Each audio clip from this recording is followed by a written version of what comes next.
You may have heard, folks, about the CEO carousel currently spinning at the Walt Disney Company as the Walt Disney Company tries to figure out where exactly they're going to go from Bob Iger. Well, Bob Iger's going to be involved. There's no getting around that. But is it going to be Dana Walden? Is it going to be Josh Tomorrow?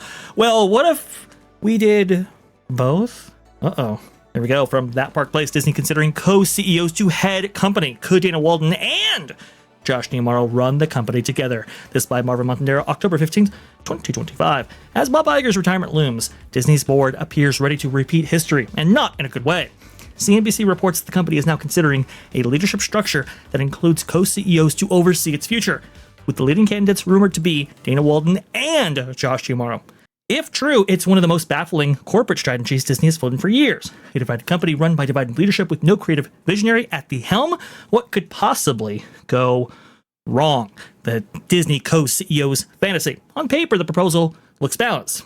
Walden controls content and streaming, while Tomorrow oversees parks, resorts, and consumer products. The last remaining engine of profit inside the Walt Disney Company. In practice, however, co-CEOs almost always lead to power struggles, blurred authority, and competing visions. Apparently, this all goes back to a CNBC article that Alex Sherman posted on CNBC, now going to be spun off, which is very, very interesting. But Alex Sherman was saying this. Apparently, Bob Iger called, I believe, Ted Sarandos of Netflix and asked him, hey, how is the co-CEO structure working for you guys? How does it work? What are the ins and outs and so forth? So apparently there has been some consideration by the Walt Disney Company to maybe put these two together, that being Dana Walden and Josh Tomorrow. But my question to you, Culture, is would a structure like this even work for the Walt Disney Company? Advantages, disadvantages? Please go ahead. Yeah, I don't think so for several reasons. One, they haven't worked that way in a very long time. And what you need is a strong financial person in a financial position, not as essentially a co-leader. They need to have a good working partnership to begin with. And I'm going to tell you, frankly, that Walden has no real experience doing anything in the parks. She's not a parks person. She's only media. Right. And Tomorrow is basically a parks person with no experience anywhere else. So from that point of view, maybe, but where are you going to put Dana? Who's going to ultimately be the person making presentations? Because I don't want to listen to two voices. Not to mention the fact that recently it's been kind of obvious to most people paying attention that women who are driven by ideology are very poor corporate leaders and oftentimes make terrible mistakes. I can point to Cracker Barrel, as Julie Taco has been taking down, more than one company, including the elimination of difference with the Taco Bell restaurants. The problem is Disney is lost, and they don't have anybody that actually represents the core. There's no visionaries. Tomorrow's not an idea person. Walden is certainly not. And you can't get stuck only representing what your ideology is in a company like Disney. Disney is too multifaceted. They are a global company. They need to have the broadest possible appeal, and they haven't had that for going on 12 years now. So to replace Iger with two people and essentially divide the company, between creative and not. Again, it only works when somebody is actually the genuine leader and the visionary, and neither of those people are capable of that part of the job. Anyway, it is what it is. There is no visionary amongst Josh Tomorrow or Dana Langley, Dana Walden, I should say. Sorry, I'll go back to Langley in just a moment. But Dana Walden, I look at that and I go, okay, the streaming side of the business is productive, I suppose, but not nearly as productive as it should be. We look at the entertainment side of the business, that being the theatricals, which I understand. I know she has limited involvement. But I look at that and I go, okay, well, there's nothing there to write home about, especially with what I think we were going over it yesterday with Pro, actually, with 7 box office bombs or something like that. And then you have Walden there, who just met with Jimmy Kimmel, and that whole fiasco played out. So I'm like, okay, I'm not sure about that. And we know about her past, and she was brought in with the 2019 acquisition of Fox, and her relationships with the a former presidential candidate and all that. But then I look at Josh Tomorrow and I say, is there a visionary here? Certainly not, unless the vision is to get rid of stuff like Birds of America. I mean, maybe that's a vision to actually look at right there. But I'm just a co-CEO structure, and Alex Sherman points this out right here. One of the advantages that you do have with something like this is that you don't lose the other. I understand. I get it. The corporate talent there is not fantastic, and maybe Disney would be better off with somebody at the helm of either respective division. But I do look at it and I go, okay, well, if you go with Josh D'Amaro, if Dana Walden doesn't think that she has a future with the company, maybe she goes. If you go, the other way, maybe that the opposite happens, vice versa. But I think it was Susan Arnold from the previous board directors, actually, or chairman of the board, saying that I think she was advising that maybe the company have a co-CEO structure, in that there are so many verticals at play. The company is so complex to operate that maybe that might be something worth taking a look at. And then obviously we went with Bob Chapek, and we all know what happened there. I want to go ahead and incorporate Ron from Follow Bradley's Fun into this conversation right here. We're just going over the possibility of Dana Walden, Josh D'Amaro being co-CEOs leading the company. Ron, your initial thoughts when you hear something like that? It's one of those things where when you first hear it, okay, on a surface level, and maybe you're a casual Disney fan, but you think of Walt Roy, you think of Wells Eisner, and you think, well, if it's that kind of a situation, that would be phenomenal. But these people aren't those people, and they're not talking about that situation. From what I understand, first of all, you would have basically a head of entertainment, and then basically a head of all the parks. It's almost okay. What happens in this situation is nobody's really the leader of the company. You're kind of this could be just an excuse for Bob Iger to actually stay in charge as shadow CEO. When you really think about it, it's kind of the structure that they have now. And if Bob Iger stays on in a what's the capacity, an advisory capacity, will he really still just be in charge? Is that, I mean, that's that's what this is looking like to me. He lives with Dana Walden, in Southern California. They live in the same neighborhood right there. Yeah, so Brentwood. Brentwood, yeah.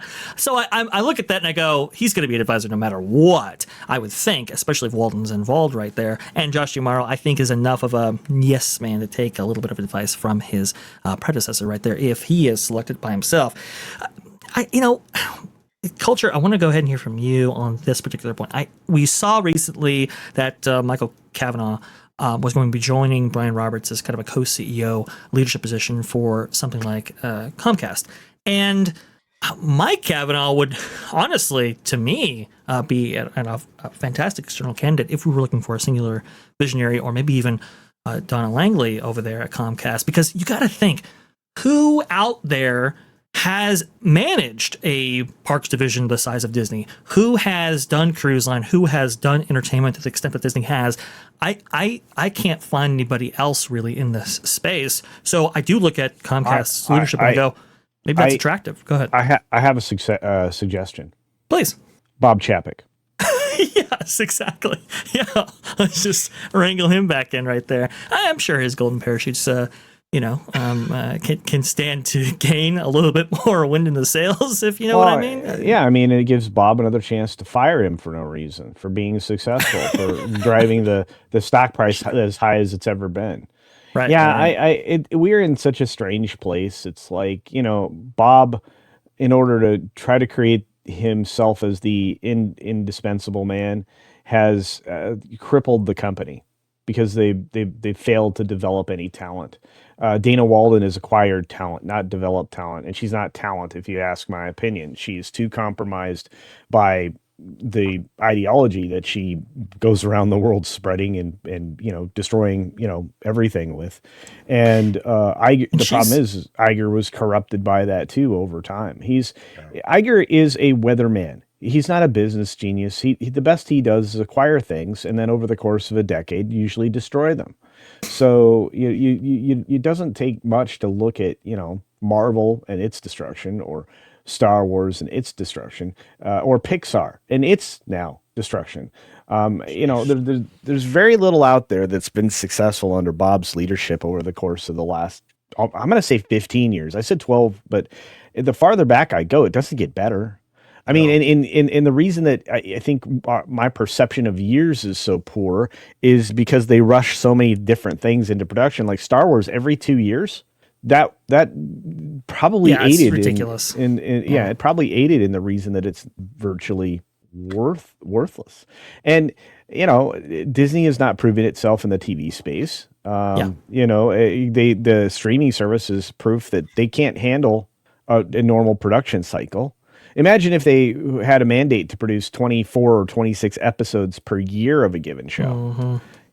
Disney can't do 8 episodes of a given show, let alone 3 times as many. So I know it sounds like I'm always down on Disney, but it's very easy to be down on Disney. Right. Give me an example of a success in the last 5 years. There's a tremendous problem, though. The tremendous problem is that under Bob Iger, all of this ideology has become ingrained in every single person in leadership, and they believe they're successful. At what point in time had they or would they ever admit any mistakes? No, everything they've done is exactly the right way, and they believe, and it's as a former, Disney pixie dust level fan, it is unfathomable that this has happened to the company. But now I believe it's happened to the company in a way that it's become so ingrained that they don't get anybody from the outside. That, like, you would have to have somebody within the company right now moving up in leadership who has retained a very different ideology internally, but externally to the people they're working with says, oh yeah, I'm going along with everything, and then gets in the highest position and then changes everything. But I don't see that happening. I don't see that with anybody. And this isn't Disney is not a democracy. No. That's definitely not. Well, that's the thing too. Well, that's the big worry, Ron, is if even if you do put Dana Walden and Josh D'Amaro together, it doesn't mean that they'll play together, as we've emphasized here. But Dana Walden specifically, remember what happened to Peter Rice? Okay, back in the day. I mean, she stabbed him, and that was all that. Not literally and metaphorically. In the back right there, and that was that. I look at, for example, the coup that took place with the Chapek era, Dana Walden being a significant player in that whole thing. So I don't know. Look, if I'm Josh D'Amaro, I am not trusting Walden. I simply am not, and that should shareholders, if they were considering such a move. We'll keep everybody updated on this specific story right here because it will have deep ramifications for the entire company and your experience at the theme parks. Thanks for watching That Park Plays News. For more information, consider checking out www.thatparkplace.com. And don't forget to subscribe, share, like, and send this out on your favorite social media accounts.